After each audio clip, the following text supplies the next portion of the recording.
Hello, and welcome to Neighbor Impact. We're your local community action agency. Every year, we provide services to tens of thousands of Central Oregon residents to try to bring them up and out of poverty. We're here to share with you some home energy conservation tips, and these tips are going to allow you to save money and energy at the same time. Thanks for joining us. Let's go inside.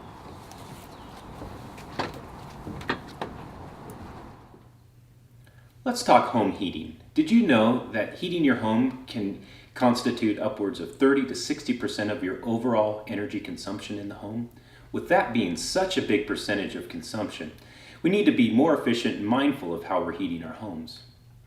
Heat sources come in two major categories. Zonal, those heat sources that are designed to heat a particular room or space in the house. Think baseboard or wall cadet heaters. And then whole house systems that are designed to heat the entire home. Those are sized appropriately for the home and are designed to heat the entire space. I highlight that because many people have thought traditionally that closing a door, closing a vent in a room that you don't use could save you money, when in fact it could cost you more. Because in closing those vents, it isolates the air in that ductwork below the house. Now some of that's going to escape to the other rooms, but most of that is either going to slip out through cracks in the ductwork or get pushed back to the furnace. In doing that, the fans are going to work harder to try to resist that and push it away. So working harder means more energy, but also working harder means wearing out more quickly. Going to cost you more in both of those aspects. So open up the doors, uncover those vents, open them up. That will allow good circulation of air and allow that air that it's pumped out to return into the system. That way, that will give you nice, efficient operation of your heat source and save you money in the long run. Because heating your home is the biggest energy user, setting your thermostat to 55 degrees when you're not at home and 68 degrees when you are can save you between 10 and 15% on your heating bill. For every degree above 68, it could potentially cost you $3 more a month. This is a programmable thermostat, which will do it for you. This is a manual thermostat, an older model, which you just have to make the adjustments yourself. One of the simplest, most cost-effective maintenance measures that you can do is check and change your furnace filter on a regular basis. Every month, come out, check it out, make sure that it's not too dirty. If upon inspection, like in this case, it's too dirty, it's time to change it. So head to your home improvement store, and before you do, make sure you know the appropriate dimensions, because all furnace filters are sized appropriately for the furnace itself. And upon install, you want to make sure that the airflow is oriented properly. Simply slip the new one in, replace the cover, and in doing so, that right there can save you $15 a month. When it comes to heat loss, many people think that the windows are the culprit and the greatest area that you can lose heat in the home, when in fact it ends up being the walls themselves. And that's because they're relatively thin, and if there's any insulation in there, it's not very much. So you're going to be losing the heat through there. And also present on these exterior walls are such fixtures as outlets, switches, or plumbing penetrations for your sinks. Those are perfect conduits for heat loss. So every little step that we can take to minimize that transfer, we're going to be able to retain the heat in the home and keep it where it should be. Little steps such as the switch plate and outlet gaskets can help in that process. And they're great and easy to install.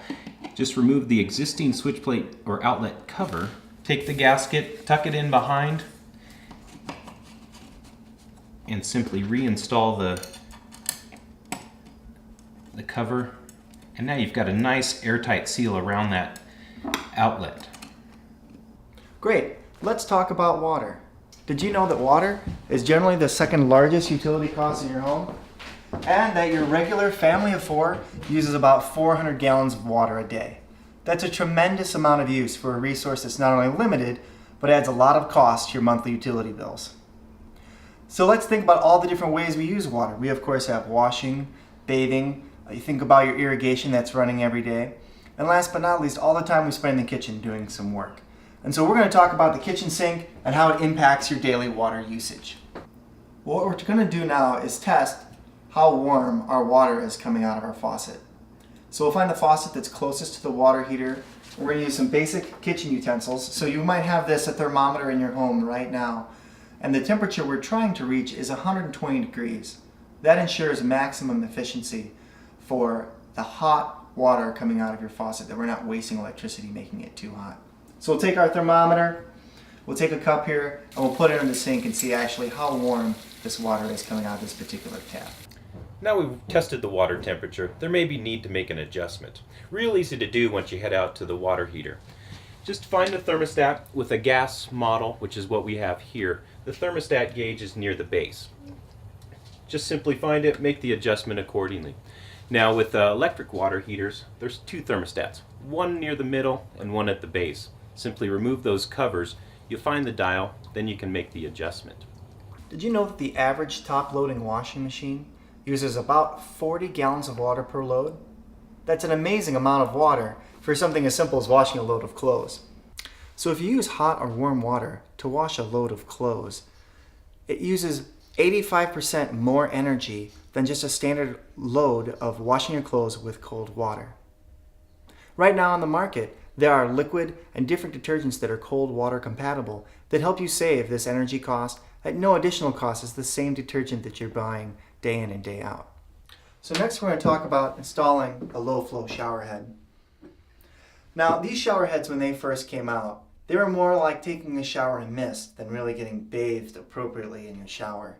But the new ones have come a long way, and we're going to show you today how to change out an old shower head with this new high efficiency model. So let's start by taking off the old shower head. It's very simple removal, we're just unscrewing it. With that, I'm going to take our TFE tape and just do a simple wrap around the head. We're going to add our low flow shower head on just like this. Get it attached in here. You want to hand tighten it to a point, and you see how it continues to move back on the arm coming out of your wall.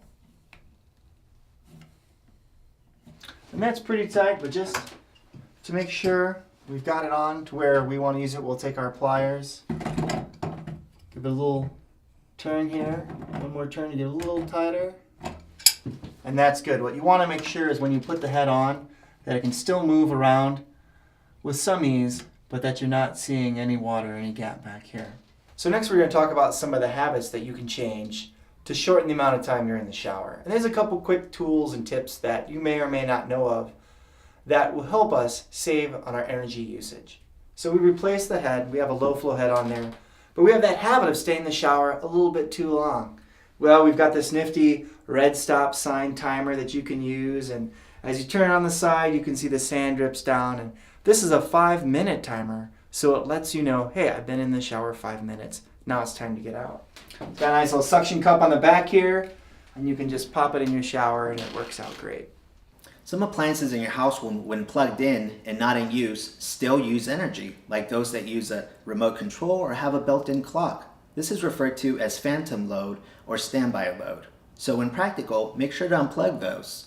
Or you have the option of buying a power strip with an on-off switch.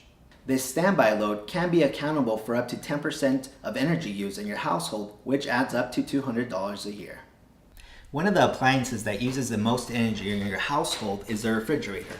By keeping the refrigerator at 40 degrees and the freezer at 0 degrees, you maximize efficiency. Another thing is, make sure to check the seal on the refrigerator. Make sure it's in good condition so there is no cold air loss. Also, check for any dust debris that build up on the fan and coils located on the bottom of the refrigerator and also in the back. Another suggestion is to upgrade from a traditional light bulb to a fluorescent light bulb. A CFL uses 25% of energy of a traditional light bulb and also lasts 10 times longer. In the event a CFL breaks, just keep in mind, with all fluorescent light bulbs, there is a small amount of mercury.